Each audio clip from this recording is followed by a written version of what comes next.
네. 지난주에 이제 봤듯이 원래 고린도 교회에 쓴 편지는 이 네 권의 편지가 있다고 말씀드렸고요. 이 고린도 3서를 통해서 아주 호되게 고린도 교회의 잘못을 질책했던 이 바울이 왜 그렇게 했느냐면 2장 4절에서 말씀하셨죠. 너희를 향하여 내가 넘치는 사랑이 있기 때문에 내가 그렇게 했다. 이렇게 말씀하면서 이 넘치는 사랑이 바울이 하나님의 일들을 하는, 하나님의 사역을 하는 원리이기도 했었습니다. 여러분, 신약 성경 중에 이 사도 바울이 기록한 성경이 저 로마서부터 시작해가지고요, 로마서부터 시작해서 히브리서까지 신약 성경이 총 27권이니까 절반을 사도 바울이 쓴 거예요. 로마서부터 히브리서까지가 전체 사도 바울이 쓴 성경인데, 이 중에 바울이 사랑을 언급한 단어가, 사랑이라고 하는 단어를 언급한 것이 139번 나옵니다. 139번. 그 중에 이 사랑을 하나님과 이제 연결한 거, 하나님과 사랑을 연결한 것이 총 37번 나와요. 그 중에 제가 일부의 구절만 한번 살펴보겠습니다. 로마서 5장 5절에 하나님은 하나님의 사랑이 우리 마음에 부은 바 되었다. 로마서 5장 8절에 우리가 아직 죄인 되었을 때 하나님께서 우리에 대한 자기의 사랑을 확증하셨다. 로마서 8장 39절 하나님의 사랑에서 끊을 수 없다. 고린도전서 2장 9절 하나님이 자기를 사랑하는 자들을 위해서. 고린도전서 8장 3절 또 누구든지 하나님을 사랑하면. 고린도후서 13장 13절 주 예수 그리스도의 은혜와 하나님의 사랑과 성령의 교통하심이. 갈라디아서 2장 20절 너무 유명한 구절이잖아요. 갈라디아서 2장 20절 나를 사랑하사 나를 위하여 자기 자신을 버리신 그 하나님의 아들, 이렇게 얘기하고 있어요. 에베소 2장 4절 긍휼이 풍성하신 하나님. 또 데살로니가 전서 1장 4절 하나님의 사랑을 받은 형제들아. 데살로니가 후서 2장 13절 주께서 사랑하시는 형제들아. 디모데후서 1장 7절 하나님이 우리에게 주신 것은 사랑과 절제하는 마음이다. 또 디도서 3장 4절 우리 구주 하나님의 자비와 사랑하심이 나타나실 때. 히브리서 1장 9절에는 주께서 의를 사랑하시고. 이렇게 바울은 끊임없이 하나님과 사랑을 이렇게 연결시키고 있는 거죠. 바울이 이런 사랑의 사람으로 변화된 이유가 무엇이냐면 사랑의 하나님을 만났기 때문이에요. 다메섹 도상에서 만난 하나님이 바로 그 하나님, 사랑의 하나님이었습니다. 다메섹으로 가다가 만난 하나님은 그냥 하나님이 아니라 사랑의 하나님이었어요. 바울을 사랑한 하나님을 다메섹 도상에서 만난 겁니다. 아라비아 광야에서 3년의 훈련 기간이 있을 때 그때 만난 하나님도 역시 사랑의 하나님이었어요. 자기 고향 다소에서 10년간 훈련 기간을 지낼 때 그때도 역시 사랑의 하나님을 깊이 만나는 그런 기회가 된 것입니다. 창세기부터 시작해서 구약에 드러난 하나님의 그 사랑의 깊이, 그리고 이 지구의 역사, 이스라엘의 역사 깊이 새겨진 하나님의 사랑의 흔적을 찾아내고 자신이 그 하나님의 사랑에 깊이 침잠되는 바로 그것을 훈련했던 것이에요. 하나님의 일, 특별히 하나님의 사역을 한다는 것은 먼저는 내가 하나님의 사람이 되는 것입니다. 내가 먼저 하나님의 사람이 되는 거예요. 두 번째, 이 하나님의 사랑이 흘러가게 하는 것이죠. 세 번째는 다른 사람이 하나님의 사랑의 사람으로 변화되도록 돕는 것이 사역자의 목적이고요, 사역의 목표이고, 또 사역은 이것을 위해서 사역해야 되는 것입니다. 그래서 아무리 사역을 잘하고 아무리 위대한 일을 이루었다 해도 그 사역과 사람에게서, 그 사역과 그 사역하는 사람에게서 사랑이 발견되지 않는다면 고린도전서 13장에서 뭐라고 해요? 1절에 보니까요, 내가 사람의 방언과 천사의 말을 할지라도 사랑이 없으면 뭐 같다고요? 소리나는 구리와 울리는 꽹과리가 된대요. 사랑이 없으면. 2절을 보세요. 내가 예언하는 능력이 있고 모든 비밀과 모든 지식을 알고 또 산을 옮길 만한 모든 믿음이 있어도 사랑이 없으면 뭐래요? 내게 아무것도 아니랍니다. 그것이 아무것도 아니래요. 내게 있는 모든 것으로 구제하고 또 마음을 불사르게 내어줄지라도 사랑이 없으면 내게 아무런 유익이 없대요. 그래서 바울이 모든 사역의 기본을 사랑으로 했던 것입니다. 고린도 교회 성도들에게도 넘치는 사랑으로 편지를 쓰고 권면을 했던 것이죠. 그리고 이제 고린도 교회 성도들도 이 하나님의 사랑으로 성도들을 대하라고 권면하는 것입니다. 오늘 8절에 보니까요, 이렇게 말씀해요. 그러므로 너희를 권하노니 사랑을 그들에게 나타내라. 그런데 여러분, 누군가를 사랑하는 것이 결코 쉬운 일이 아니기 때문에 바울이 강력하게 못을 박듯이 9절에 권면하는 거예요. 너희가 범사에 순종하는지 그 증거를 알고자 하여 내가 이것을 너희에게 썼다. 뭔 얘기예요? 너희들이 사랑으로 대하라고 지금 썼다는 거예요. 왜? 너희들이 순종하는지 안 하는지 내가 보려고 너희들에게 사랑하라고 썼다는 겁니다. 8절에 이 사랑하라, 그를 사랑으로 그들을 대하라는 이 바울의 권면을 듣고 사랑하기로 결단하고 바울과 교회를 근심에 빠뜨린 사람들이지만 그래도 내가 포용하고 받아들여주면 그 고린도 교회는 바울의 말씀에 순종하는 교회인 것이죠. 그 순종을 보여달라는 것입니다. 이것은 그 어떤 말보다 강력한 권면이 되는 것이죠. 여러분, 성경은 하나님이 어떤 분이신지 분명하게 우리에게 알려줍니다. 요한일서 4장 8절, 하나님은 사랑이심이라. 따라서 할까요? 하나님은 사랑이심이라. 다시 한번, 하나님은 사랑이심이라. 하나님은 사랑을 창조하신 분이고 사랑을 우리에게 알려주시는 분이시며 동시에 하나님은 사랑 그 자체라는 거예요. 사랑 그 자체이신 하나님을 진짜 만난 사람은 먼저는 나 자신이 그 사랑에 녹아질 수밖에 없는 것입니다. 자신이 사랑에 잠길 수밖에 없는 거예요. 자신이 사랑의 사람으로 변화될 수밖에 없는 것이죠. 마치 수렁에 빠진 사람이 움직일수록 더 깊이 그냥 수렁에 빠져드는 것처럼 이 하나님의 사랑에 빠진 사람은 입만 열면 그냥 하나님의 사랑이 막 흘러나옵니다. 입만 열면 움직이는 데마다 하나님의 사랑이 넘쳐나요. 가는 곳마다 하나님의 사랑이 흘러다닐 수밖에 없는 거죠. 제일 이쪽 멈췄잖아요. 요즘 다음이 멈춰가지고 여러분, 움직이는 데마다 사랑을 그냥 흘리고 다닐 수밖에 없는 거예요. 사랑의 사람은, 하나님의 사랑에 침잠된 사람은 가는 곳마다 사랑을 흘리고 다닐 수밖에 없는 거예요. 사랑하는 성도 여러분, 저와 여러분도 하나님의 사랑을 받고 하나님의 사랑으로 충만해져서 내가 만나는 모든 사람들, 가족들, 친구들, 이웃들, 성도들에게 하나님의 사랑을 흘려보내는 사랑의 사람이 되어지기를 예수님의 이름으로 축복합니다. 사랑으로 사역할 뿐 아니라 그 다음은 용서로 사역하라 라고 권면합니다. 오늘 5절과 6절이 조금 복잡하게 번역이 되어 있는데요. 5절에 보시면 근심하게 한 자가 있었을지라도 나를 근심하게 한 것이 아니요 어느 정도 너희 모두를 근심하게 한 것이니 어느 정도라 함은 내가 너무 지나치게 말하지 아니하려 함이라. 많이 근심하게 했다, 이런 얘기죠. 너희들을 많이 근심하게 했다. 6절에 이러한 사람은 많은 사람에게 벌받는 것이 마땅하도다. 교회와 바울과 교회를 근심하게 한 사람은 벌받는 것이 마땅해. 지금 이렇게 얘기하는 거예요. 5절에 보니까 근심하게 한 자, 이게 누구냐? 바울이 고린도에 갔는데 바울을 영접하지 않았고 문전박대하고 쫓아냈던 사람들이 있었다고 했죠. 디모데가 갔을 때도 디모데를 무시하고 바울의 메시지를 듣지 않던 사람들, 그 주동자, 그 사건을 일으킨 장본인 바로 그 사람과 동조했던 사람들 때문에 바울이 마음이 아팠고요. 바울만이 아니라 고린도 교회 교인들도 마음이 아팠을 것이다. 지금 이런 얘기를 하는 겁니다.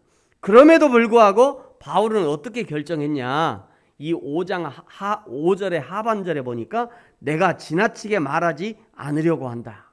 절제하는 거죠. 내가 더 이상 말하지 않을 거야. 지금 얘기를 하는 거예요.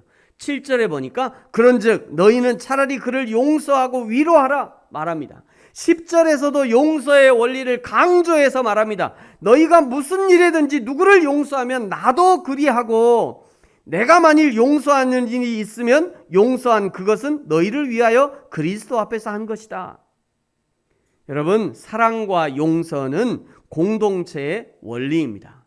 바울은 이미 하나님의 크신 사랑을 경험했을 뿐 아니라 하나님의 큰 용서도 경험한 사람이에요. 그래서 고백하는 고백이 디모데전서 1장 15절에 죄인 중에 내가 괴수다 이렇게 말하잖아요. 죄인 중에 내가 괴수돼요.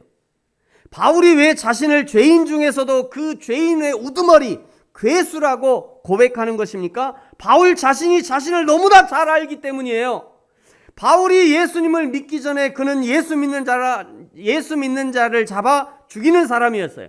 스데반 집사에게 돌을 던져 공개 처형했던 그 사형 집행자가 바울이었습니다. 성경에는 스데반 집사 한 사람만 나오지만 바울이 직접 잡아서 처형한 그리스도인들이 많이 있었을 것입니다.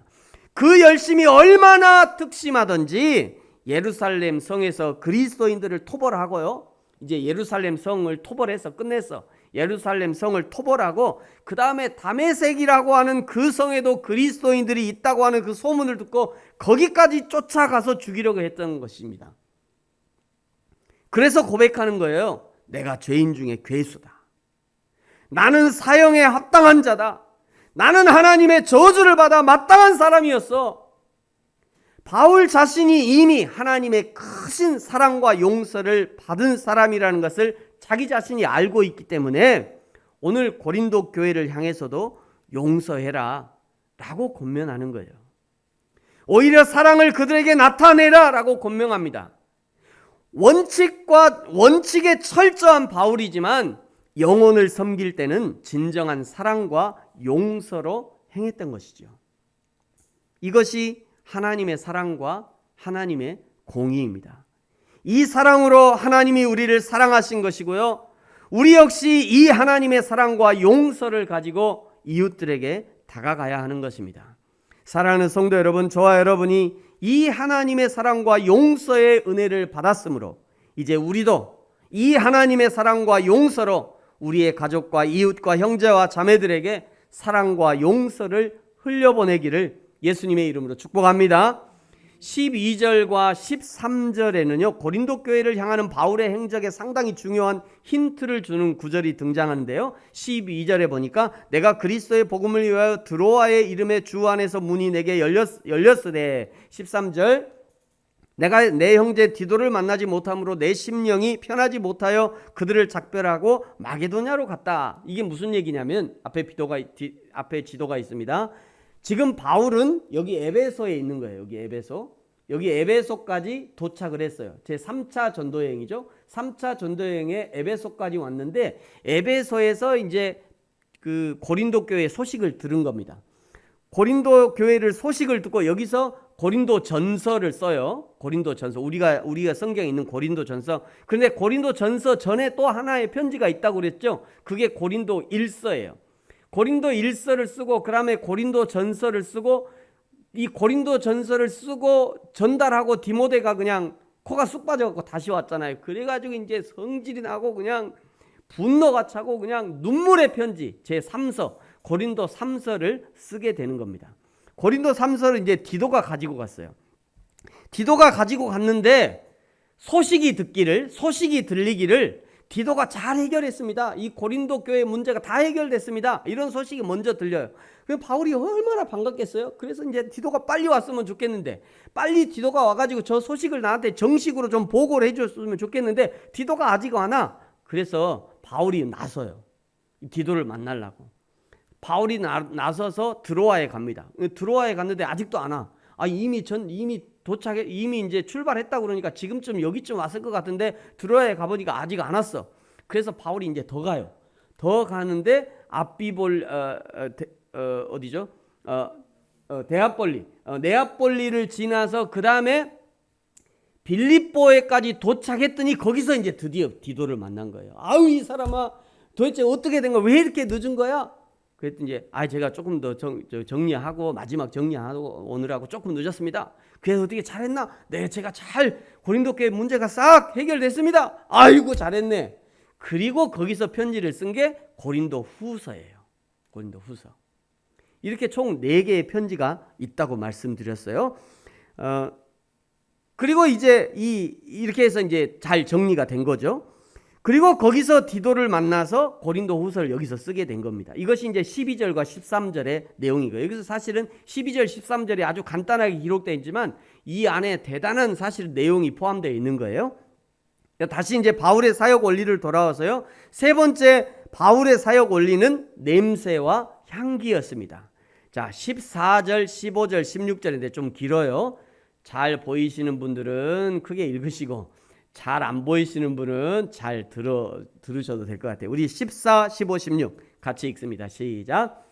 항상 우리를 그리스도 안에서 이기게 하시고 우리로 말미암아 각 처에서 그리스도를 아는 냄새를 나타내시는 하나님께 감사하노라.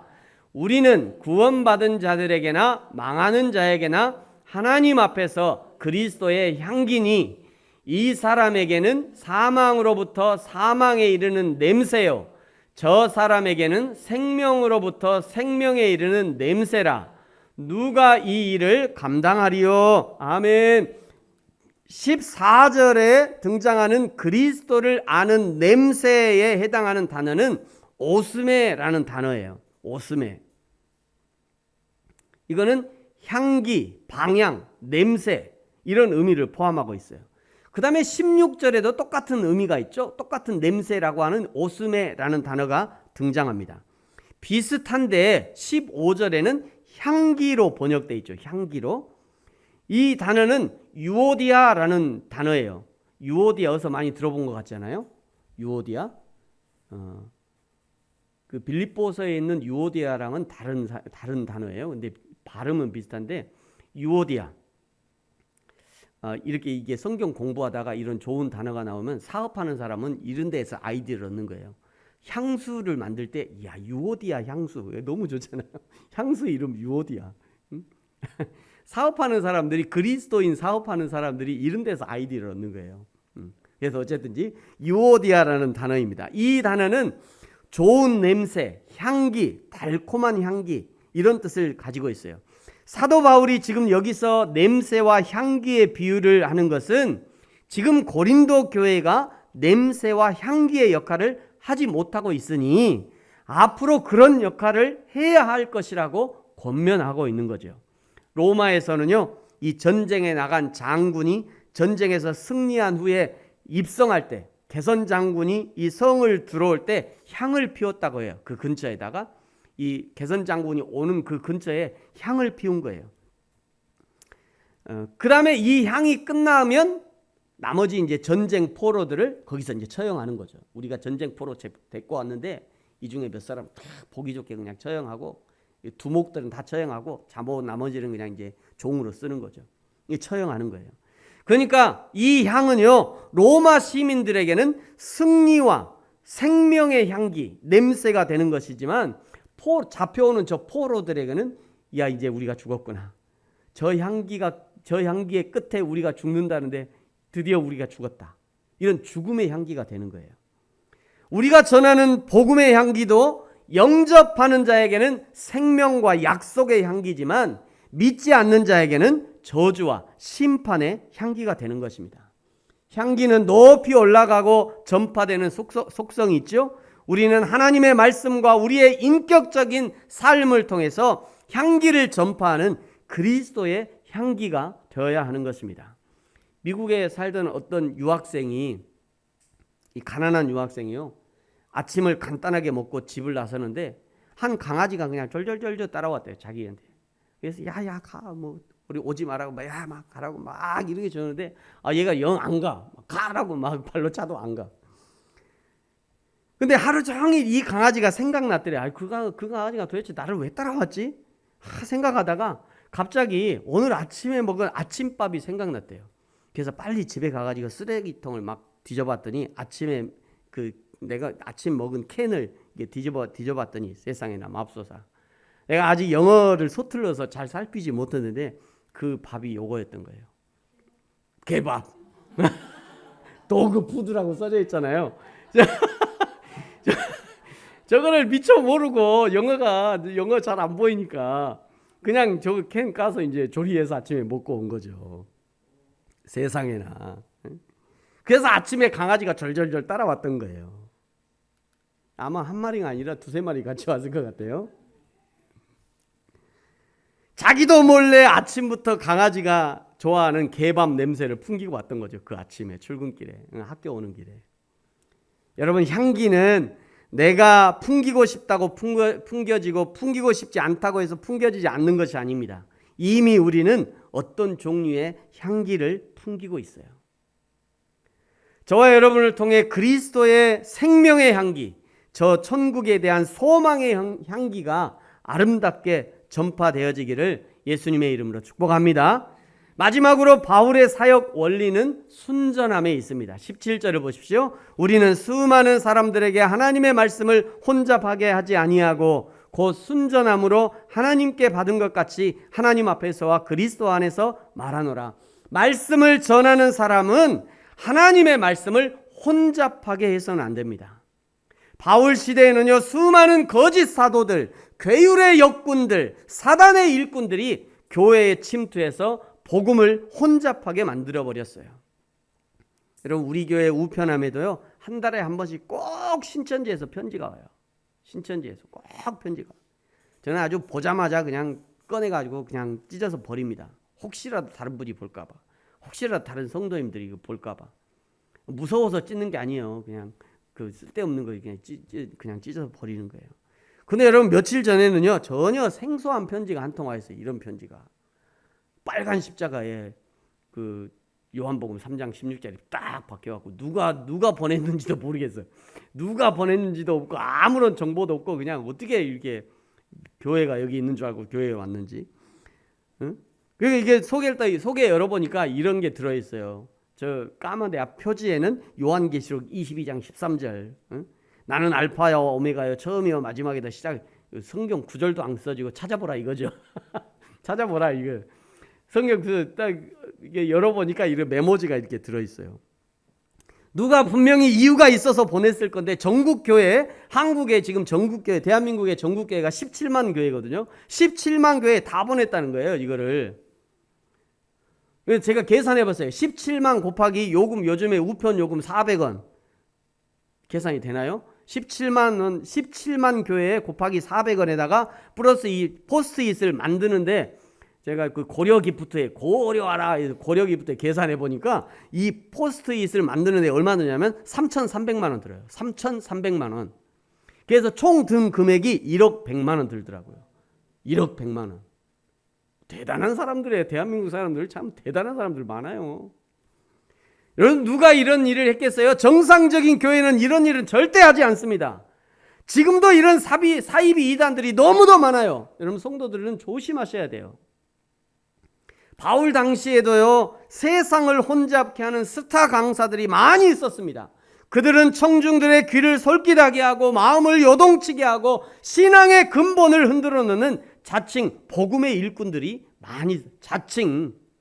자칭 복음의 일꾼들이 많이 있었다는 거예요. 그러나 사도 바울은 오직 순전한 복음, 예수 그리스도만 전했던 거죠. 사람들 앞에서 사람을 움직이거나 그들을 주관하지 않은 온전한 말씀의 통로가 되고자 했던 것입니다. 우리 교회에서 예배드리는 성도들은 다 아시겠습니다만 저는 예화 별로 하지 않아요. 오늘 강아지 예화 진짜 오랜만에 한번 해봤어요. 저는 예화 잘 안 합니다. 새벽 예배 때도 마찬가지예요. 우리 새벽 예배 설교 길어야 10분을 넘잖아요. 전도사님께 제가 처음 설교할 때 부탁드렸어요. 간단하게 말씀만 전하시고 예화도 하지 말고 성경 구절 여기저기 가져오지 말고 오늘 오직 그날 본문의 말씀만 충실해서 잘 전해주시라고. 저도 그렇게 하고 있고요. 우리 전사님도 계속 그렇게 하고 있어요. 오늘날 종교인은 많지만 순전한 증인은 드뭅니다. 세련된 설교자는 많지만 온전한 말씀 사역자는 드문 시대예요. 복음 사역은 비즈니스가 아닙니다. 장사의 원리나 경영의 원리를 마구 적용해서는 안 되는 것이에요. 담백하지만 성경의 원리를 따라 성경의 원리대로 하나님의 성경을 통해 말씀하시고 성령으로 조명해 주시는 말씀 그대로만 따라가는 것이, 그것이 복음적인 원리예요. 이것이 하나님의 일을 하는 원리인 것이죠. 뭐 요즘에는 강단에서 우스갯소리도 하고 뭐 춤도 추고 뭐 세상 노래도 했다가 뭐, 여러분 좋아하시죠? 그런 분들 강단에서 막 우스갯소리도 하고 막, 무슨 노래를 했더라? 세상 아싸 참말이여 막 이렇게도 하고, 아싸 참말이여 예수가 좋단께, 이 노래하는 노래 있잖아요. 응? 아싸 참말이여 막 이러면서, 응? 몰라요 후렴은. 뿐만 아니라 뭐 유명한 목사님은 그냥 개그맨 뺨치잖아요. 개그맨 뺨치기도 하고. 그런데 또 그거를 배우겠다고 가는 사람들이.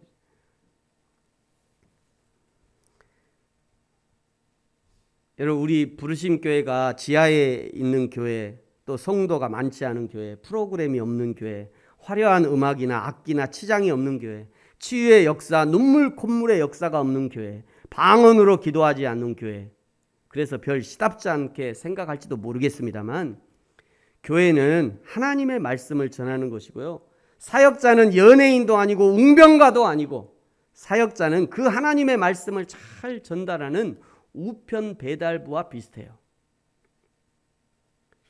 사역자는 우편 배달부와 비슷합니다.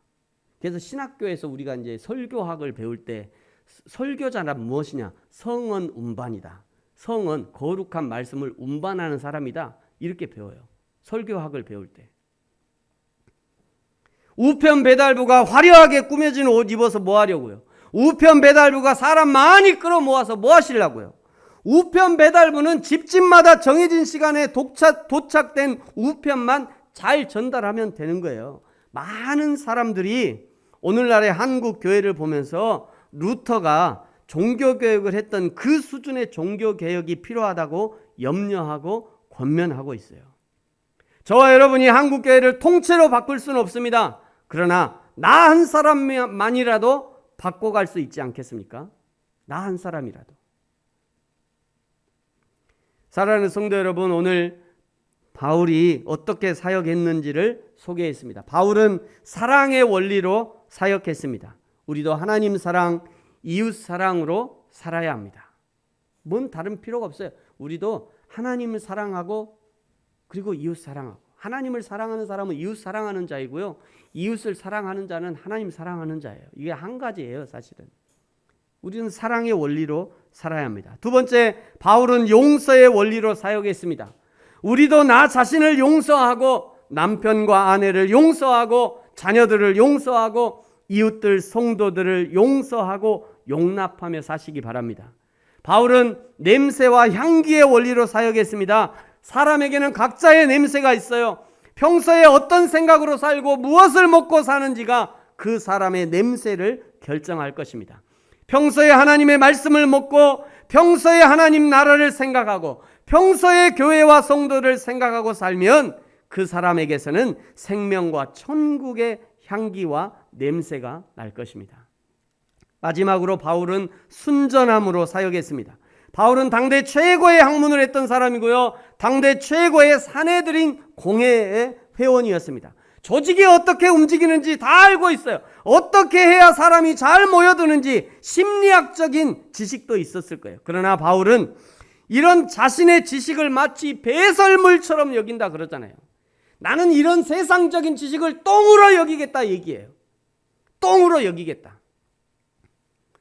그리고 오직 순전하게, 순수하게, 성실하게, 명료하게 예수 그리스도의 복음만 전하겠다고 다짐했던 것입니다.